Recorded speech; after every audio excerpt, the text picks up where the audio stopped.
All right, guys, ask a Felon back with another one for you. I'll jump right into it. Says, what's the hardest part of becoming a different person after living in a certain way? Say the hardest part is to change your way of thinking. For me, that's my hardest part, to change the way of thinking, because I think negative a lot. Like, I always think of the worst situation, the worst scenario, the worst outcome. So it's real hard to change that way of thinking, especially when that's how you've been raised. That's what you've always thought your whole life. You always think the worst thing's gonna happen. Never think the best case scenario. Always think the worst case scenario. So that's the hardest part. What is one decision from your past that still makes you wonder how life could have been? The decision that makes me wonder how life could have been is if I would have never did this burglary. Would I be worse off or would I be better off? Because prison did change me for the better, so it makes me wonder if I'd be better off the way life would have been without me going to prison. Would I have valued what I value now? Because once you go to prison, it makes you value things in life totally different. So if I wouldn't have learned that lesson in life and wouldn't have been forced to go to prison and deal with most of my fears, because most of my fears was prison. For one, I got social phobia, like being in big crowds of people. That right there, that throws me in a full anxiety panic.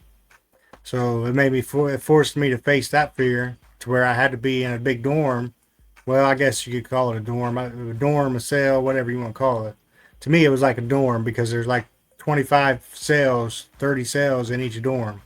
So it's like you're forced to be around people, and if you got social phobia like I do, that right there is a big fear. And not to mention the fear of who's in there, how they're going to be. Is it going to be like you see in the movies, which is nothing like you see in the movies?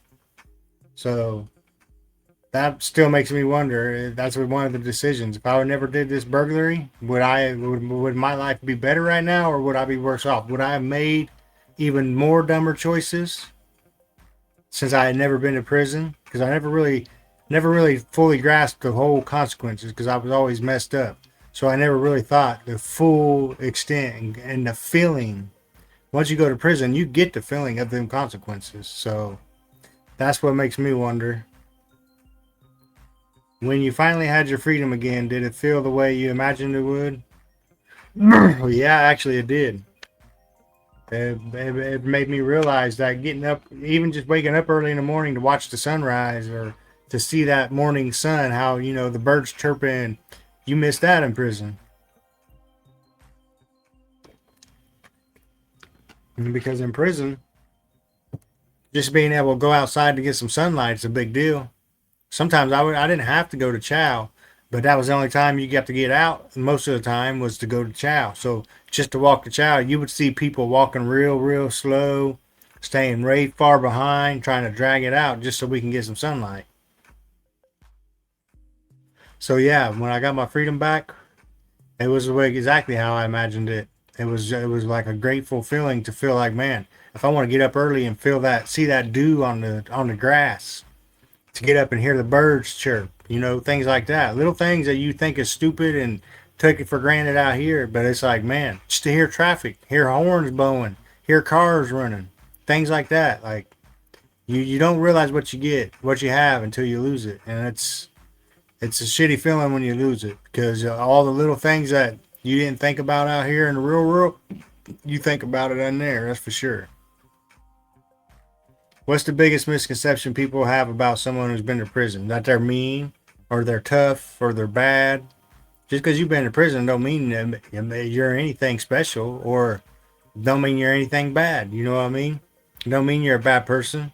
That's automatic thing people think though is when they see somebody who's been to prison, they think prison just is associated with bad.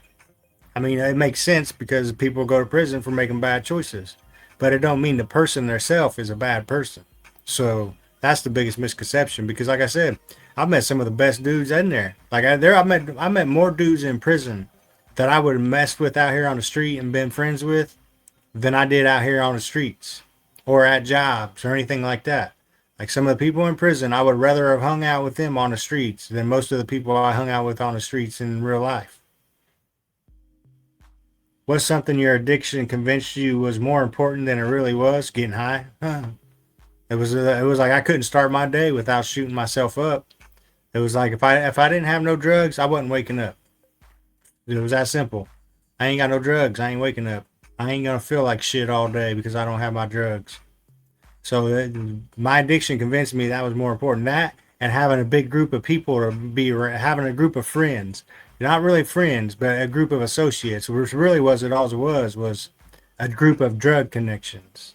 It's not friends. It's just a group of people that you know you can find drugs, or if you can't find them, they know somebody who can find them. That's really what it boiled down to. That's pretty much what my friendships was out there, was drug connections. Knowing I could get drugs from them, or they could find drugs for me if I wanted to buy them. How did being on the run change the way you look at other people and the world around you? Being on the run made me look at other people when they would start be stressing out about little things, little pity little things that ain't even worth stressing out about. I'm watching them stress out about it and talk about, I just hate my life, and saying shit like, my life's so fucked up. No, you don't have a clue what it's like.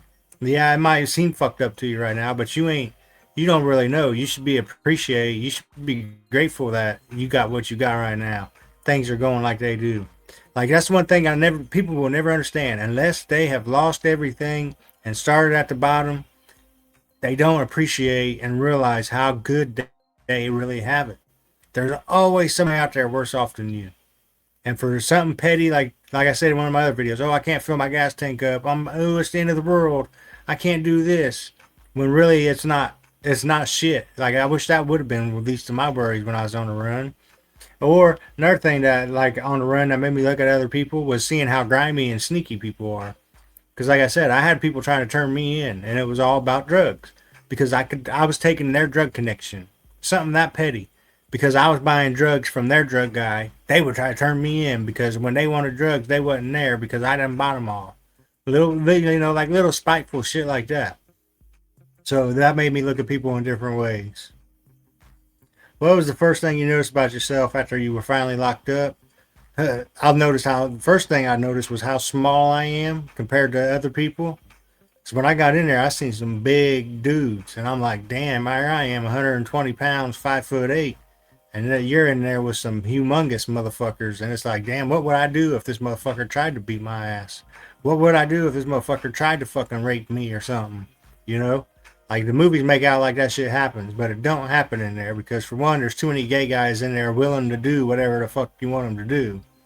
But still, in my head, I'm sitting here thinking, damn, what would I do? Only thing I could do would be stab this motherfucker because I ain't got a fighting chance. You know what I mean? Like, you gotta be realistic. There's people out there be like, shit, I'll beat his ass. Oh, shit, I'd fight like a motherfucker. Yeah, you might fight like a motherfucker, but that don't mean you're gonna whoop him. You can't whoop 3-4 guys. You can't whoop one big ass motherfucker that weighs 3 times your weight. You know what I mean? You can say it all you want, but until you're in them shoes, you have no clue. Because I guarantee you, I know a lot of people that would say, I'd do this and I'd do that. But they would buckle under pressure 100% because I've seen it a million times. So, do people truly change or just learn how to hide and control who they are? I think people truly change, and then I think there's people who just learn how to hide and control who they are. I guess it all depends on the way they are, their what they've learned in life, I guess. So, I guess if your consequences wasn't enough for you to where you think, man, I ain't gonna do that again. Nope, I ain't doing that again. Then I guess you're just really truly hiding who you are. If you think you can do it and get by with it, then yeah, you're just hiding who you are. But I think people truly change. I mean, I'm a big believer in it. I mean, that's only because of my experience. Like I said, all these videos are based off my experience. These are all my opinions. This is what's happened with me personally. So yeah, I believe people can truly change because, like I said, once you've been to prison or locked up and your freedom's taken from you and you get yanked away from your family, you appreciate so much more in life. It also makes you think more about your decisions because you always got it in the back of your head, I ain't going to prison for that. Nope, I ain't getting locked up for that. Nope, it ain't worth it. I ain't doing it. So yeah, people change, but then there's people out there who think, oh, I can do that and I can get by with it. Oh, I'll be able to get by with that. They ain't going to notice. So yeah, it's a combination of both. But I'm a firm believer in people change because I've changed. But with that being said, guys, that's all I got for this one. I'm thinking about doing a giveaway once I reach 1,000 subscribers. It'll be a giveaway to my subscribers only. So I'll get into that on